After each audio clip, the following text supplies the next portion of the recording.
In this example, we're going to look at bishop and knight, checkmating a lone king. So here it's white's turn to play.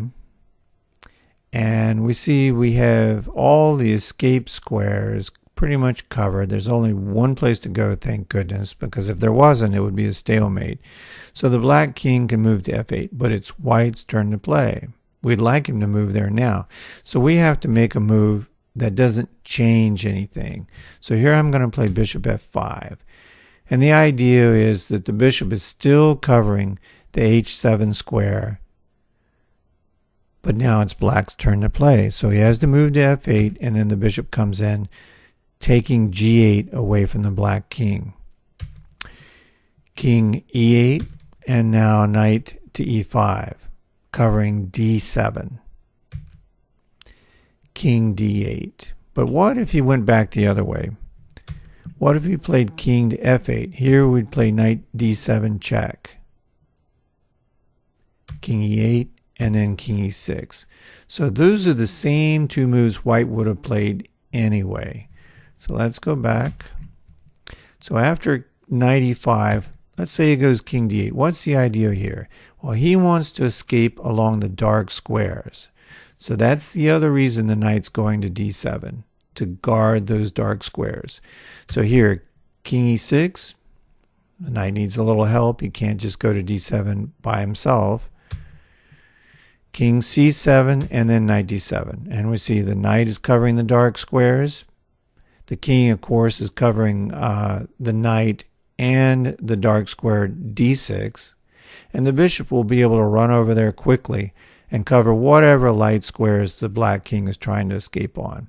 If he goes to c6, then we bring the bishop down here to d3, covering b5. So he can't get out that way. I'm going to draw a few lines here. We've got the knight covering the dark squares, and you got the bishop covering the light squares, and the king is covering the rest of them. So there's no escape. And let's go back.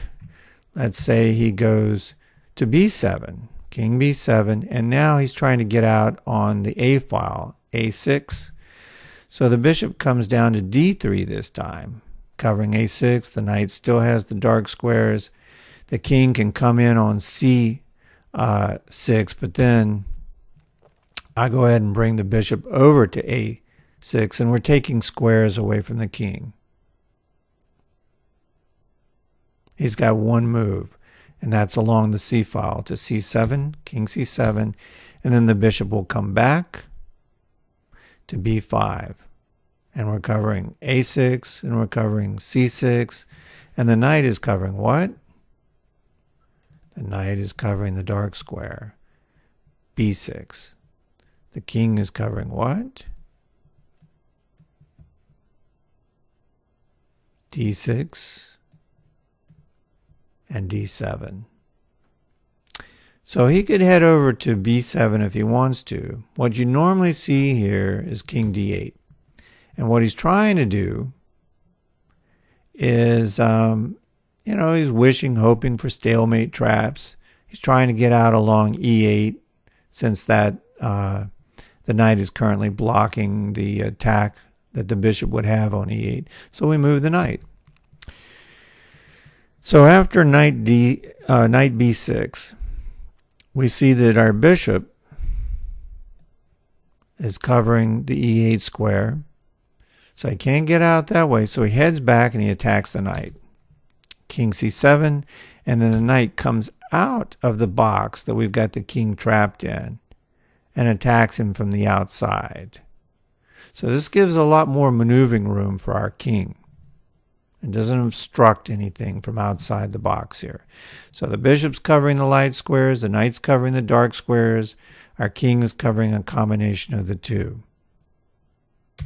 King d8, and he's just making things a little difficult for us here. So king d6, and then when he heads back to c8, back towards the a8 corner, now we can take control of d8 by moving our king to e7. So between the knight, the bishop, and the king, We're forcing him closer to that corner.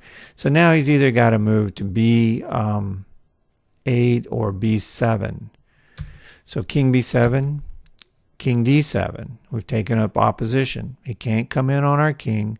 He can't approach our bishop because of the knight. So the bishop's got the light squares. The king has them too. And then the knight covering that very important B6 square. So now he's got to move kind of into the corner or pretty close to it. So king to B8. Now when they do this, and this is very common, I see this all the time, I go ahead and bring my bishop to A6 here, and then they're going to come up and attack the bishop. Then I bring the bishop down to C8. It's protected by the king here. The knight's covering the dark square still. The black king can't escape. King B8. And now we can go ahead and get our knight in position, because for this move only, we don't really need it. And when he goes back to A7 to try to get out on B6, our king is going to be sitting there on C7, guarding B6, so there's no escape for him. So the knight moves. We're preparing the knight to move to either C8 or C6, delivering check on A7.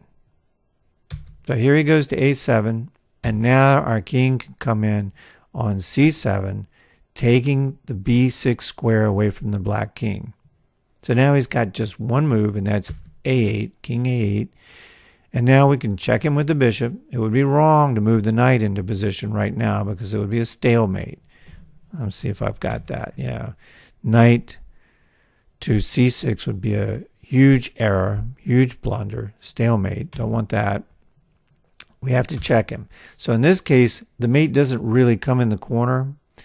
We're forcing him out with the bishop. So bishop B7 check. He goes to A7. And here we're going to mate him either on C8 or C6.